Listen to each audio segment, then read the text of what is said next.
My name is Scott Rennick. I'm the publisher and owner of Climbing Business Journal. We work, you guys know us, we work to inspire and uplift the professionals in our space. And it's a real pleasure to do these route setting webinars and all the route setting content that we put out. I took a little dig earlier on route setters. I didn't mean that at all. I came from background. I was a commercial and comp setter back in the late 90s, early 2000s. And our founder is Mountain Hell Level 5 USA Climbing setter, and setting is deep in our roots. So we love doing these. Really privileged to work with Vortex. Foxman and Justin, we started talking, geez, about 3 years ago after they presented some data at the CWA Summit. And as you know, in addition, they do consulting and in addition to contract route setting and opening sets and helping for comps and all that. But it's been really interesting that this data that they've collected over the years, and they just presented, I think, the third year of it at the summit just a couple months ago. And I feel honored to work with them. They're people that really give back to our community, and they're highly experienced as well. Both of them been working in this space for a decade plus, and manage crews that are responsible for multiple facilities. And so they bring a whole lot of experience to this. And thanks for being here. Thank you, Justin Foxman. Well, shucks. Thanks, Scott. Mhm. All right. Well, You sorry. want to do it? No, go for it. So much. I'm interrupting so much. No, Justin, do your thing. Okay, so the other person that we invited to be on the call is Steph. So Steph is, I don't know if anyone knows what Expensive Boulders is, but Steph is the founder, a longtime head route setter, and is definitely has her finger sort of on the pulse. Been setting in the industry for nearly a decade. Also coaches and reps shoes for Mad Rock. So lots of stuff going on. Welcome and thank you for taking your time to chat with us today, Steph. Of course. Thanks for inviting me. I love talking about anything related to climbing. So this is great. Well, anybody who's been here before knows that we usually start this off with like a little bit of a disclaimer, which is that we try to keep this space as positive and solution oriented as possible. We address these kind of like big, issues. I'm not going to say problems, but big issues within the route setting world that if there were a simple answer for, we would have done it already. And so, trying to like have these difficult, deep conversations, but then not like get mired down in these like doom spirals.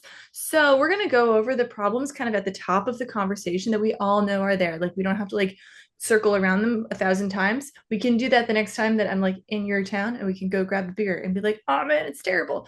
But this isn't the space for that. So kind of like right off the gate, we're talking about hiring and building diverse crews. So things that we all know tends to be a whole bunch of dudes. It's difficult to hire underrepresented people, lots of tall people, and it's just difficult to build that diversity in. And we're going to look at some ways in which we can attract more people, build more talent, but things that we just know right out the gate, we know it's hard. But that's why we're having this conversation. Huzzah.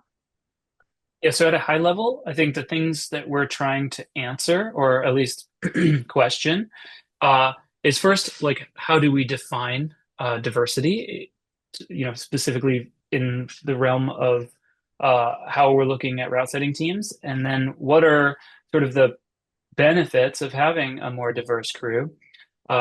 Then the biggest one is like, if we don't have one, how do you build one? And so I'd love to sort of dive in there. So let's maybe start by just talking about what types of things we're looking at when we're looking at diversity. Yeah, Steph, you're here. If we're talking diversity, what are you looking like if you're thinking about a diverse route setting crew? What are some things that you're looking for? Well, definitely gender for sure. I have been climbing indoors and outdoors for a really long time. And I remember when I first started, I started climbing at a bouldering gym that was like super old school. It was the gym that when I graduated from college, I came home to and then made that gym my home gym and then eventually started working there. And what I noticed is, before I even noticed the people, what I noticed about the climbing there is that I plateaued at like V5 like pretty quickly.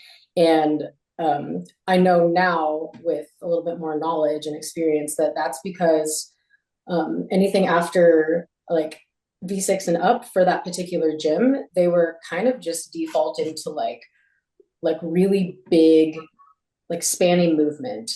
And I eventually became the head route setter of that gym, and I changed a lot of that. And I think we have they have like a pretty good reputation now of not being super spanning and being like pretty like all around, all body types friendly.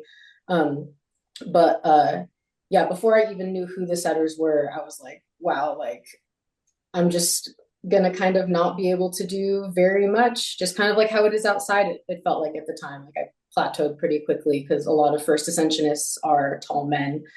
But once I joined the team and I got to know all the people who were route setting, it made a ton of sense. They were all very tall men.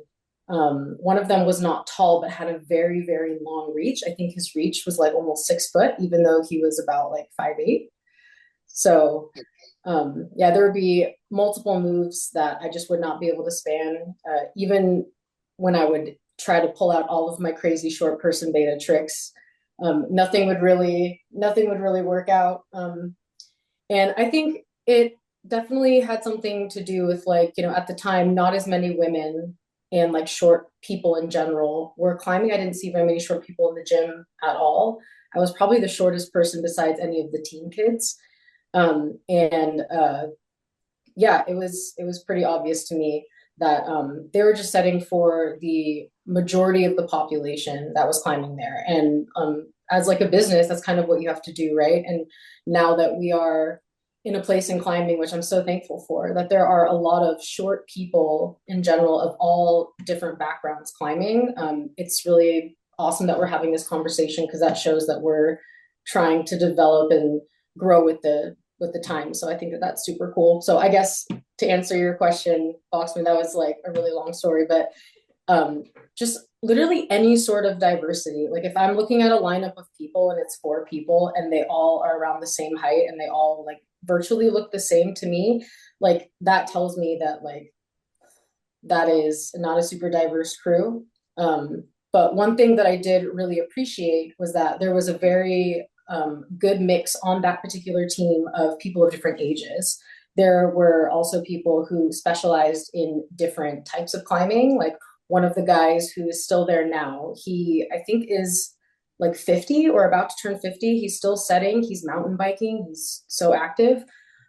He also is a parent, and he is more so into like rope and trad climbing, but sets some of the dopest boulders. And also another thing, he does not really climb harder than V6 inside or outside, and he can set an incredible, really, really hard route. And I think we're going to touch on that later, like skill and like strength levels. I think it's good to have a diversity in those as well. So yeah, not even just gender, not even just skill and strength level, but also age. I think that's really cool. Yeah, I feel like I heard you pick up on a couple of things, right? You cited age, you cited gender, you even cited strength or ability, and then we've got ethnicity, body shape, the trad climber versus the boulderer versus the right. There's all these like different specializations that each type of person's maybe prefers. And then I think one that I didn't hear you mention, but I'll just throw out is class. And I think we can kind of like when we zoom out, we can kind of see all of these different things. And I think your story of your experience, I think, is a great sort of lead in to what the benefits of having a more diverse team are, and that like sometimes you might not have one, but trying to figure out how to get one. I think is the whole point of at least this talk. Like let's try to tease that out and figure out like how we go about it. Well, and, just kind of like to add on too, we listed out all of these different things, and I think it can be easy to think about like, okay, well, what does age, what does class, what does ethnicity bring to that like diversity of your actual route setting program? That makes me think about a few months ago, we were talking with Tunde and Flan about a completely different subject, but that concept that whatever experiences you've had in your life, they influence your creativity. They influence the way in which you see the world and interact with people. And so whether or not it has like a direct ability on your like or an effect on your ability to set a rose move, real question mark.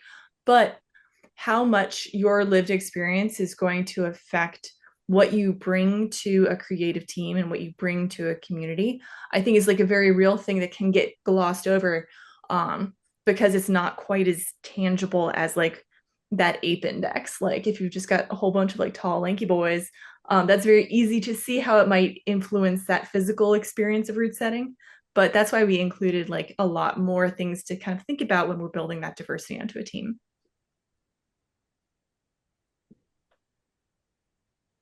Yeah, so there's a no, it's fine.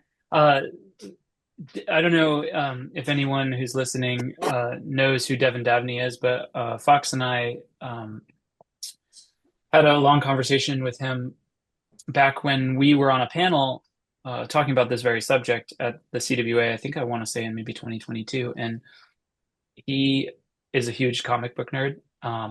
And so one of the things that he equated it to is the Justice League. And I always remember that resonating with me because, you know, he described the various characters within the Justice League. And I'm not a comic book nerd, so I'm not even going to pretend that I know all of them. But, you know, there's Batman and Superman and Wonder Woman, right? And it's not just an entire team of Superman or not just an entire team of Batman. And the reason is because each one of those brings a different tool or a different functionality or versatility to the team. And so together they're stronger.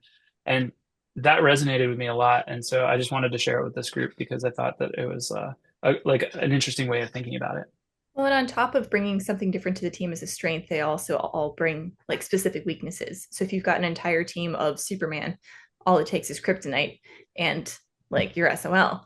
But if you have that diversity on the team, you can kind of like fill each other's blind spots and like support each other. So, Steph, we glossed over like the big benefits of a diverse route setting crew. Um, how do you feel like that diversity directly benefits like the community? Well, in my own personal experience, at the gym that I was involved in with all of this happening, the everybody that worked there was very much integrated into the community, and that might be like a small gym kind of vibe. I know that that's a little bit more difficult in a larger facility, but something that was kind of instilled in all of us was that like connection with the community is really important, and that's definitely a lot easier when there aren't as many people to connect with, for sure. Um, but it was really cool to be route setting in there and then have people like come up to me afterwards and be like like that's so cool that you're a route setter. Like there aren't, like my last gym didn't have like a female route setter, stuff like that.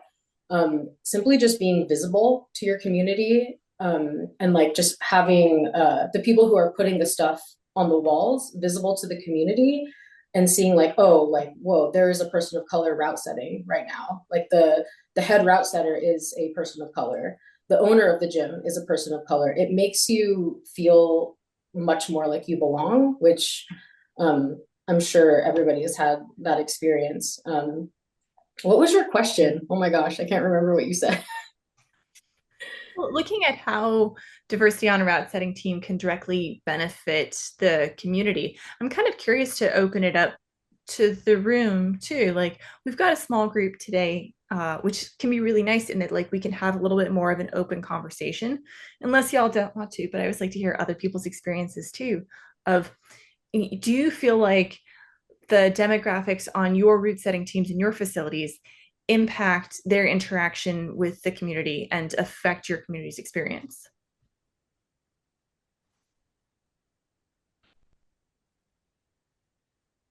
Yeah, Sarah.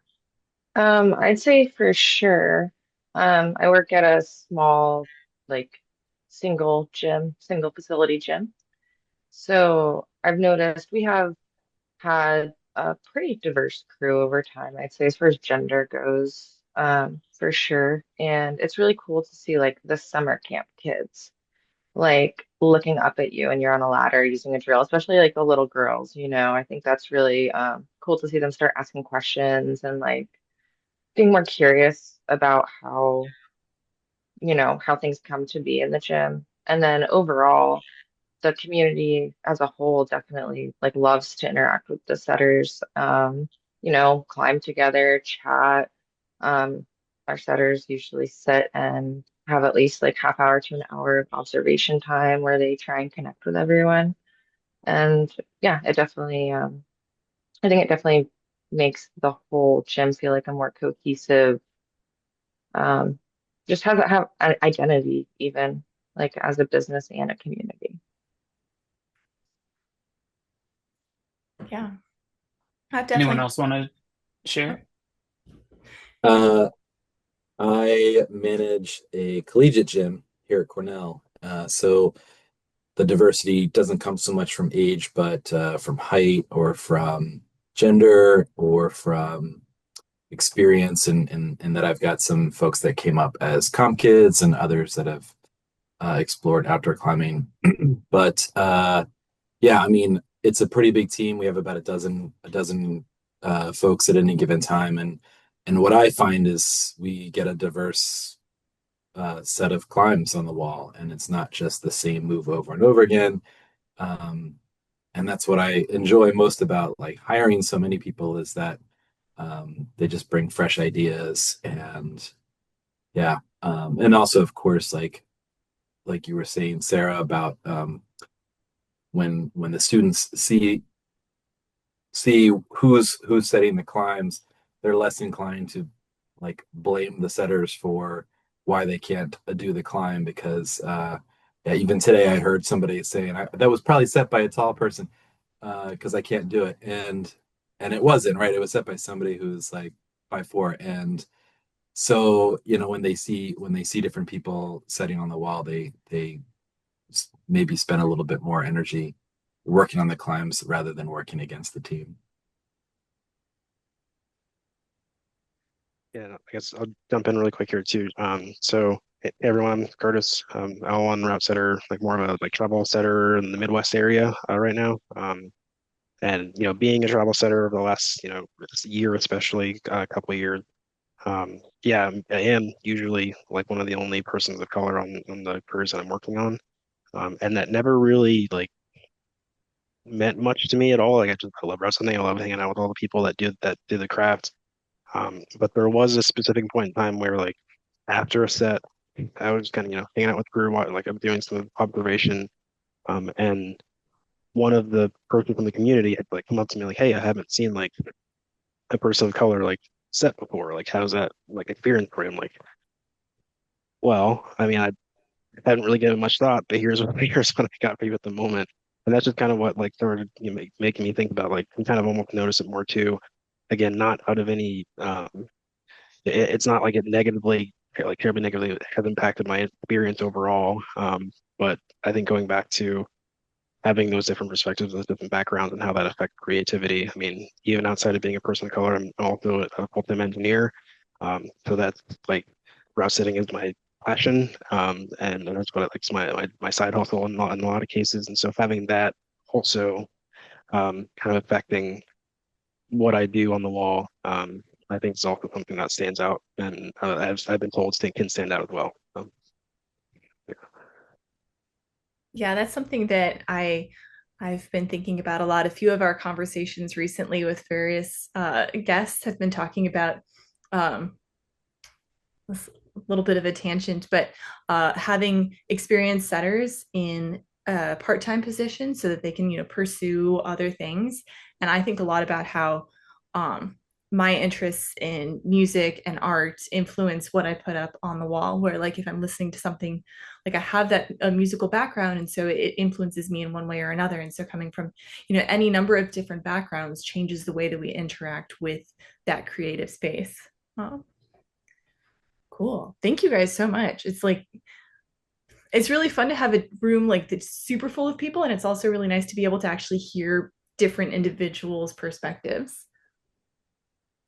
So if we've got a concept of like some of the ways in which a diverse crew can benefit the community, we kind of come into that like, okay, so if we don't have one, how can we get a more diverse crew?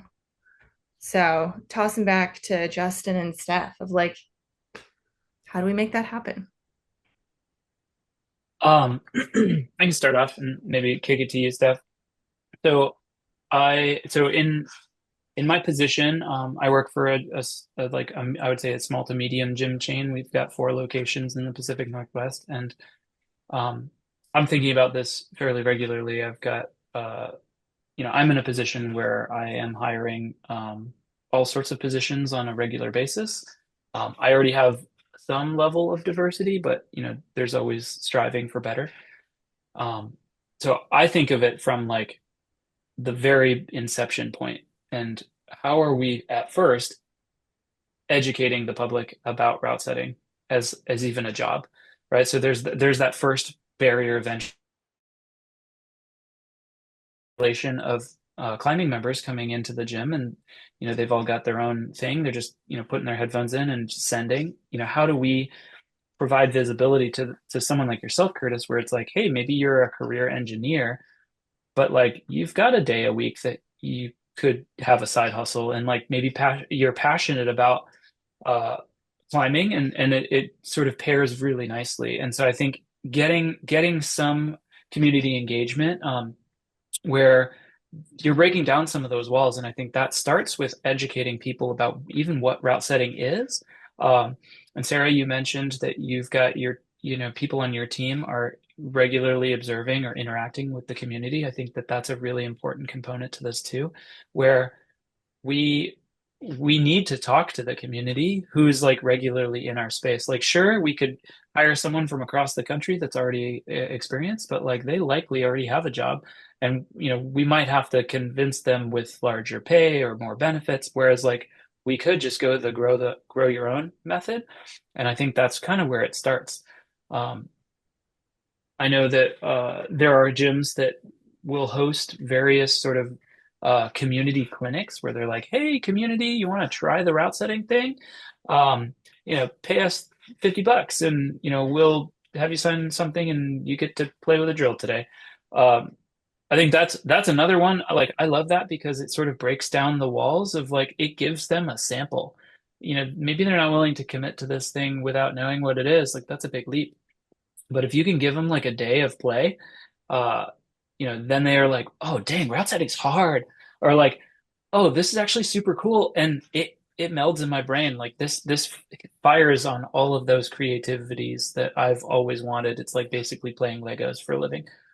Um, and so I think that there's that, and I think the last one I'll touch on, and then I'm curious, where you'd take it, Steph, is social media.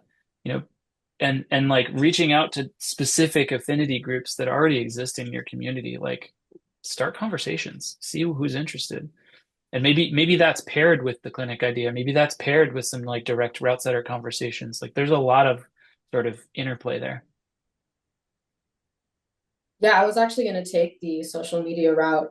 One thing that I've been seeing lately, which I think has been really cool and is something that I wanted to do as well, is basically reaching people via social media. Maybe these are the people that maybe you do see in the gym. Maybe you never see them in the gym because they only climb like, the last 2 hours before closing, there's really cool things that you can do with social media if you have, I guess, like the time and the money to be able to put into that with your staff. Um, what can we do with this one hold? Like making like a silly video, and like putting 2 holds up on the wall and being like, my name's Steph, we're gonna play with this hold and we're gonna see what we can do with like just these 2 holds. And basically just showing the public, like giving them a little bit of like a snapshot of like what happens when I turn the hold this way. What does it do to the movement if I'm going from this hold to this hold? And it basically just gives them a little bit of a snapshot of the process that we go through in our minds, and the possibilities that we create with that, and like how just endless it can be. And that can really inspire a lot of people. And I'm sure, like, if we're all route setters, we've had people come up to us while we're route setting, even though we have our headphones on, and they're like, "So, like, is there just a book that you have that has You all draw of all it? these? You draw these You out? draw these? You think of these things?" And I'm like, honestly, like this particular route, yes, I was thinking about it at 11:30 last night while I was trying to go to bed. Or like, no, actually, I have no idea what I'm going to set before I get in. All I know is like the wall I'm setting, but I'm not sure what holds I have available right now. And I walk back there and I see, oh, I have like these 4 macros and I'm on this angle. I can do like this crazy thing.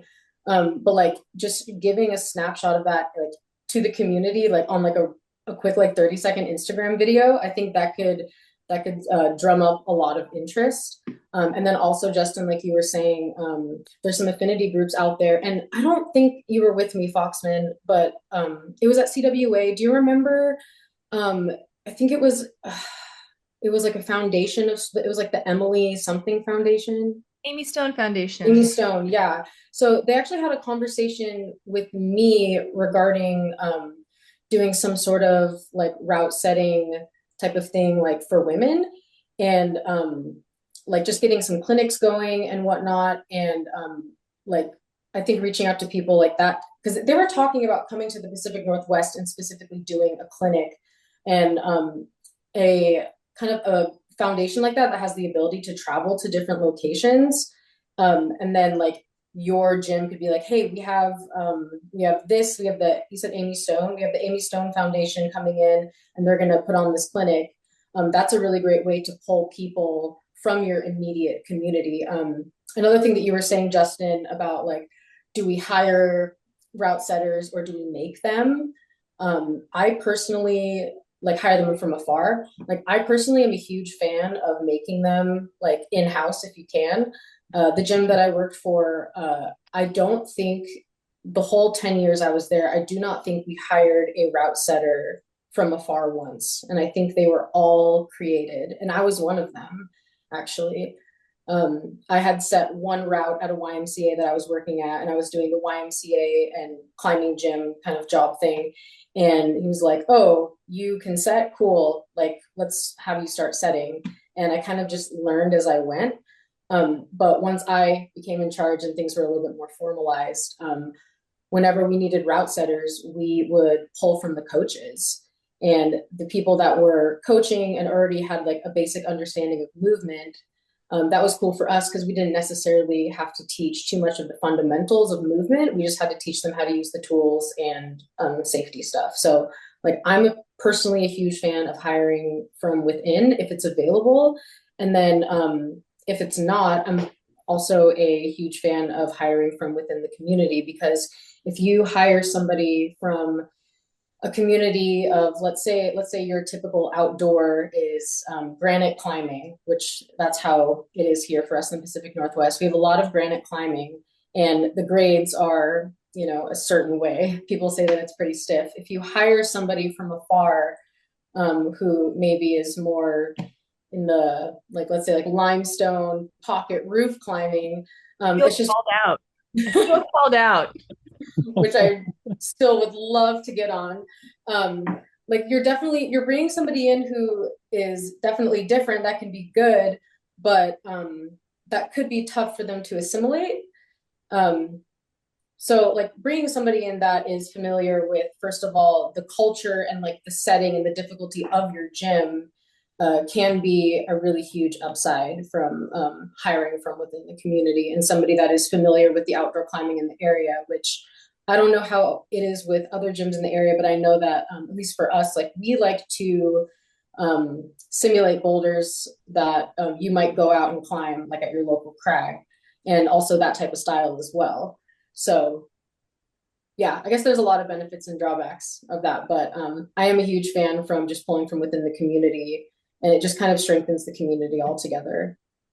And something I think about with like when it comes to kind of like building your own setters, I think one of the issues with trying to hire experienced underrepresented groups of people as route setters is there just aren't that many of us. Yeah, that's another thing. And so it's like this battle for resources. And if we just make more of us, there will be more of us. And it won't be as much of a battle to like hire this one person from like however many hundreds of miles away. It just strengthens the entire industry if we're continuing to grow talent more organically. Something I like that we've been saying too is this concept of like hiring new route setters. Something that I thought a lot about is it's changing some in different parts of the country, but I started route setting volunteer and I was working a couple of jobs at the time, which is like how I was able to like, you know, afford to just come route set for freezies for a little bit. But something that I noticed when I was working in Boston at another gym is that really lent itself to route setters being comprised of a group of people who could afford to not work, which really limited a lot of the experience that got pulled into the team. And so I think that that shift into paying people to learn to route set is like one of the important steps of bringing in more diversity within different groups. It's not just going to be people who don't have to work, they're fine. It's going to be people who are more connected with like, you know, I lost my train of thought there. But yeah, it's going to be a broader base. And I think also there's a lot of movement away from allowing that type of procedure to happen now. Like back when you and I were route setting in New England, like the gym was totally fine with taking, I don't want to say taking advantage, utilizing you without paying you. But there's a lot of like uh, there's a lot more, hey, we have to onboard. Yeah, I know like my company will onboard people just even to do an interview because of like liability and all of those other risks. So I think this sort of like is leading into this idea. There's twofold. I think the first is like, we talked about all these different outlets of how we can maybe reach out to the community. And the next one that sort of follows in that funnel, if we're going to continue down this, like, hey, we gotta whether it's trying to grow a baby route setter or whether it's like we're actually just going to hire, we are going to post a job, whether it be for an apprenticeship program or an experienced route setter, it doesn't matter. Asking the questions of like, where are you posting this job opportunity? The first one I think about is CBJ, right? I'm gonna send Scott a message and be like, hey, I got a job, put it on your board. But where else can we send it, right? Because are people in our community looking at that job forum? Yeah, I Maybe, didn't maybe know not. CBJ existed until I'd been route setting. Like I would have Yeah. never looked at CBJ for a route setting job. I didn't even know that route setting was like a job that I could have that would let me eat. So yeah, like where are people who don't know that it's a job going to look? Yeah, and I think like the big ones, anyone who's looked for a job that isn't a route setting job has probably got a list of them. I don't know if I need to list them. But like thinking about diversifying, like where you're placing that, put it on the gym's website, put it on CBJ, put it on these other sort of more generic, non-climbing industry specific recruiting websites. Um, the second question is like, what does your interview process look like? Are you adjusting your sort of your funnel by how or what you do as far as your process goes? Um, I think there's a lot in both of those two things. Um, Yeah, so kind of like opening up to the room again. I'm curious, have you all seen a shift from when you started route setting, how you found out about it, to what your gym or the gyms that you go to now are doing? And I feel like Josh, like your model is going to be a little bit different because you're going to have students kind of moving through. Um, but yeah, has there been a change between like how you were recruited and how you are seeing people recruited now? Yeah, I think I can, I guess just jump in really quick there too. So I've kind of straddled and lived in both worlds of like the volunteer stuff and also like the super rigid like interview, like multi-step interview process at some other facilities and stuff like that. And yeah, like having kind of seen a little bit of both worlds, it's just really interesting on kind of the um, the outcomes, right, of how the team takes shape, um, and ultimately what the diversity of the crew looks like. And I don't know that one's necessarily better than the other, almost in that sense. And I think if you just kind of pick on the really rigid like interview type of process, I think that works great for building a crew and can work great for building a diverse crew, but you have to be like intentional about it, right? You have to kind of have that at least somewhere in the mind of the interview process and the candidate selection process. And if it's not, then that's just if you're looking for strong people that know how to use a drill, like that's just going to be your simple outcome. But I think also when you look on the other side of it, of like the volunteer, or just like yeah, come in, like hang out for a little bit, and then you kind of see how this goes. I think that kind of opens up a little bit to folks that may not be willing to just jump right in, right, and like be completely sold on the idea of route setting. They can kind of dabble in it here and there and build and kind of grow themselves as a team. So yeah, I mean, definitely pros and cons to both. I think overall, there's got to be an active thought around it and how that kind of takes shape. So Yeah, it doesn't just happen by accident. There has to be that yeah, intention. Yeah. I could I could tell a long story of the arc of being a hiring manager over the last 7 years, but what I found was that having a diverse crew also presents a diverse set of problems amongst the crew, and having a large crew as well. So I've seen a lot of interpersonal issues, um, and the way that people were tapped to become setters in the past, um, the the less intentional hiring methods that I had early on in my career have all kind of led me to a place where I'm doing more of a my process now is open applications, anybody can apply, and then when we interview, we do a Q&A, and then we do a setting exercise on the wall. But I involve as many members of the crew. Like I usually bring in two other people for each of those interviews and portions of the interview, so that not only do we see like how well are people able to visualize movement, but also are they comfortable talking? How do they relate to these other people that they could be working with, and how do those people, see the integration with the team? So ultimately, I'm looking a lot at how the team will integrate and worrying less about the the climbing acumen that someone might bring to it. I mean, that obviously helps, but if they don't gel as a team, it's going to make the work very difficult. But if they get along well, it'll make the mentorship flow much more smoother, and people can learn from each other that much more easily if they're already comfortable with each other. I totally agree. I've often said, we can teach almost anyone to route set, but it's really hard to not have you be a dick. It's like those team dynamics, like being on a route setting team and having to like work, very closely, high levels of communication during full running and that kind of stuff. Like those team dynamics matter a lot.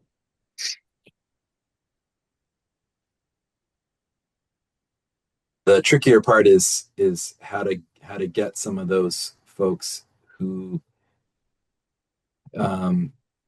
who you see as potential setters, but you know, in the environment that I'm in, at least as students, like their studentship comes first, and putting in the time to be a setter, it's a significant portion of time that not everybody has to give. So you talked about like being able to not need to get paid to do the work. I mean, that was the thing. I definitely want to pay everybody for their training and for their setting, but it's the time. The time is a resource that I can't give them, that they have to be able to spend. That makes Yeah. perfect sense. I think so. We're sort of naturally like trending towards this idea of like, how are we going to train this, flock of baby route setters?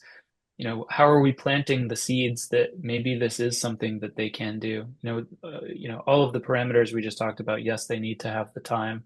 They need to have the interest. There has to be some sort of connection or outreach that gets us in contact with them and then kind of like convinces them. But let's assume we've done that. Um, how how do we proceed, right? Like what is the pathway? Um, I know that different gyms have different models. I'm kind of curious who in this room has various things. I'll speak to what I've done in the past, and then maybe we can open it up. But um, this creating the pathway to what eventually will become a hopefully like a seasoned experienced route setter can start in a bunch of different ways. Steph, you mentioned pulling in people in other departments, right? Maybe it's a coach, maybe it's someone at the front desk. Maybe you don't dive them straight into the creative side, and maybe you get them sort of in, hey, let's train you on how to do some of the like take the holds off the wall, clean the holds, that kind of thing, right? We like kind of step by step like dip their toes in, so to speak. Maybe there's a formal apprenticeship program that we have, and there's some dedicated time and or payroll dollars associated um, with that. Like I've been on crews that have, a 3 month or a 6 month sort of track, right? And it's like, hey, you enter this feeder, you do this XYZ. There's different checkpoints across the way, and then by the end, fast forward X amount of time, uh, you know, boom, you're a route setter.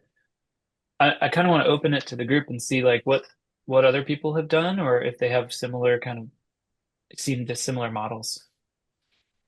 Well, I kind of want to jump in and just like combine what you just said, Justin, with something that Josh she brought up, which is that, convincing people who might not know they want to be a route setter to do this as a career. And for those of you who don't know, I started route setting at Justin's gym way back when at Central Rock, just again as a volunteer hobby, and I loved it so much and I wanted to do it always, but I couldn't picture it as a career track. And so when I moved on from that gym to another New England gym, and they laid out the career path for me. They're like, okay, so you're currently this part-time setter, but if you move to full-time setting, then like in X number of years, you'll probably be earning this much because we've got these established pay bands. If you move into a leadership role, this will be what this looks like. And understanding what that entire track looked like is kind of what it took for me to just do the full pivot. So rather than just like, I used to say part-time, I was 25 to 30 hours a week route setting, but I basically moved from, teaching and performing with the route setting as the side hustle to route setting and the teaching as the side hustle. And I needed to be able to see that I could have a career and that it might be viable in a more long-term way. Uh, that's a whole different webinar topic of longevity and route setters and career tracks that I feel like we can do every 6 months or so. But yeah, I just want to like kind of toss that in there. It's like there's that starting point of what does that apprenticeship program look like, and then there's more to it than just that. If we're adult humans trying to think about our futures and how we might, eat next month, next year, at least for me, knowing the entire path was really helpful. I was wrong. The path was not what I thought it was going to be, but it's great. All life. So, in the experience at my gym has mostly been internal from front desk, or we might bring someone into forerun, and they work really well with everyone, give really, really great feedback, have a good understanding of movement, and then in the past we might invite them to guest set, and then we've also had some apprenticeships that start with stripping, cleaning, and then you might set one or two boulders. Um, and move on from there. But then from there it becomes a lot more like murky. I think things are a little more clear in the beginning, and then from there, it could be college students that we're hiring who might not be able to commit as long as they would like. Um, might be people who aren't always um, sure how long they're able to commit as far as when you're hiring from close, like within the community, um, or like within the peripheral community from people very close, like within the city. Um, and yeah, so far that's basically kind of been like our hiring process. Yeah, there's a gym that I'm guest setting at pretty regularly where it's a similar thing with the college kids will come in and they'll be there during the school year and then they'll just like leave for the summer. And so, or once they graduate, they might, leave for good. And so trying to like fill those gaps that are going to be coming up fairly regularly has definitely been a challenge. One thing I've been kind of I think of one gym that like a small group of gyms in the like Ohio and Indiana area sector that I'm living in. They recently kind of developed an apprenticeship like kind of track for newer setters. And I think and that was like all with the goal of like, hey, like here's where you can go, here's how you progress as a setter and that kind of stuff. Um, and I felt like there was a surprising number of setters that were just kind of like frustrated almost with the like, when am I going to go set a cool boulder kind of thing, as opposed to like, here's how you learn how to set cool boulders, right? As opposed to just like tossing you in and hoping that you can do it. And so, and I think there's a little bit of that. That's like there's got to be at least I think in some cases it's helpful to have some flexibility in that kind of program or track or as you're explaining things. It's not so like overwhelming of like here's what your next 3 years of wrestling looks like right it's like here's some bits and pieces of what worked that we have as experienced setters found work for newer setters or things that we wish we had right as we're kind of bringing that up but yeah I think it's a creative space. I think people are drawn to route setting as a creative art and so taking some of those things away off the jump it's like well this is what I'm here for so yeah. Yeah, so what I've been doing recently is, I mean, we are pretty much only staffed by college students, so I'm always expecting them to cycle out and in. So every semester, I'm basically bringing two new people onto the team so that they're developing as the other ones are exiting. And what I've done the last year or so is that first semester that I have them, I'm asking for them to make kind of a standing meeting time with me, um, in addition to or instead of or either or with the setting team when they do their boulder resets. And so we get regular time every week where we do something different. After we get through just like tool orientation, I get them right on the bouldering wall so that they do get to just like be creative right from the start. And then I'll move them to ropes, and then I'll move back to boulders, and then we'll do different terrain, or I'll assign them different hold sets so that they work their weaknesses and strengths in various ways. And I just kind of like open them up to many of the possibilities over that first semester so that they can see all the things that they'll be asked to do in the future. And I find out through that, are they going to be people that are inclined to sit on ropes? Are they going to be people that are inclined to sit on boulders? And then I can use that when I'm thinking about my hiring for the next semester, of like where my strengths and weaknesses are. And that's been pretty effective. The other thing that I did over the last year, which was a new thing for me, because we're a college and we offer a lot of rock climbing classes, I started a PE class for route setting as a way to introduce people. And it's not just like I would like to do more of those clinics, but I'm not sure like how much useful information I would get from the clinics on the people attending them. So I'd love to learn more about how other people do those. But having a 6 session PE class, 3 hours of setting, I get a real good sense of the people. And if they're interested in setting going forward from that, it's like an extended interview. It's awesome. And so I just I have to get people to take that class who are not graduating seniors, and then I'll be all set. You just got to change what gen ed it hits so that the freshmen and the sophomores are inclined to take it. That's right. That's a really cool thing because I mean one of the challenges with hosting like a single day here you go, let's set a boulder is, it is such a small snapshot. And so like having it drawn out over the time frame that you're talking about, like I'm envious of that. That sounds rad.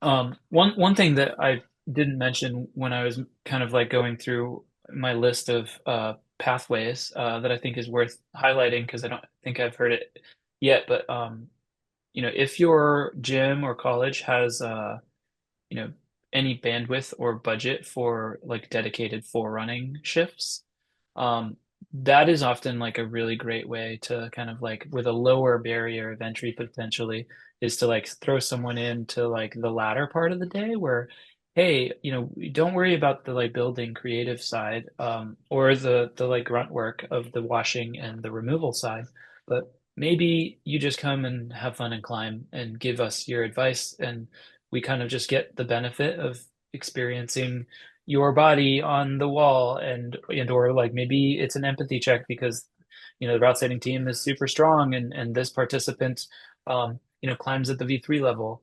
And so I think like no matter what box you might be trying to check, like you can utilize that as an opportunity to say like, hey, maybe it's not actually a part of the route setting crew per se, but like we invite people in the community or we have this like special position that kind of opens us up. Yeah, I guess to fill that point exactly. I mean, I've even found that extremely helpful even as an experience setter of like when I'm trying to go explore a new career or something like that. Just saying like, yeah, I'll come in for a run and like we'll see how this goes. Right. And so I think at all levels of route setting, I think that's a cool thing to just appreciate that um, a lot of the work gets done and in a lot of ways, a lot of the barriers to how the work gets done is in running. Right. And so Yeah. I think that's an awesome idea. Yeah, learning how to express creativity like in ideas and solutions and communicate that in a way that's productive is a huge part of the job. And that's all of forerunning. So cool. Well, we're kind of coming up on the end of the hour. So I want to check in and see if there's anything that y'all were looking to touch on that we didn't today.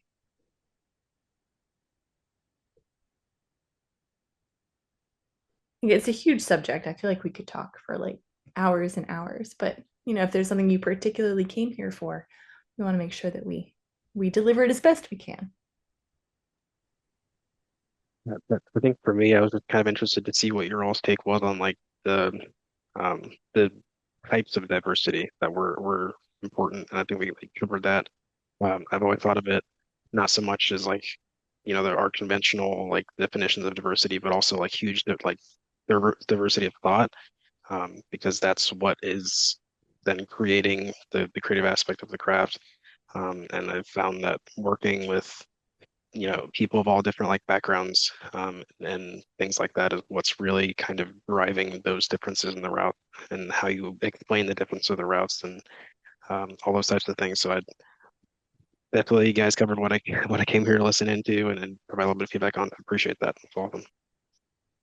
Awesome. Yeah, no, I'm always so interested in just how different people's brains work. And so that diversity of thought, as you put it, I think is just such a huge piece of what we do. If we all solve problems in the same way, then we're not going to come up with those like unique creative solutions.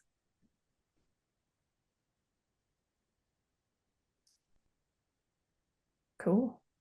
Well, if that is it from y'all, I think we're probably good to wrap. Thank you guys so much for joining us.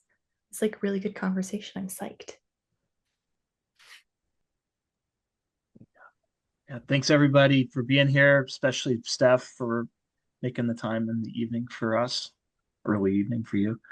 And I hope you all can make the next one. Again, next Tuesday, for second Tuesday of the month, next month. We got Dr. Tyler Nelson talking about injuries and staying healthy. Awesome. Thanks, everybody. Yeah, thanks everyone. Thanks. Thanks, Great chat. guys. Y'all next Take time. care.